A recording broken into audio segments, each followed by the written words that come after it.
Hi, in front of me is OPPO F19 and today I would like to show you how you can open apps in pop-up view.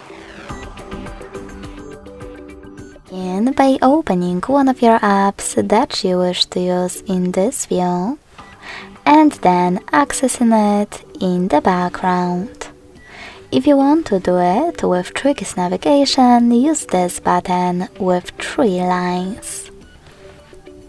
Now tap on those 3 dots at the top right corner of your app and select Floating Window. Then click on this tiny one. As you can see, now I can use my app in this little window. To move it around, hold this line at the top and drag it.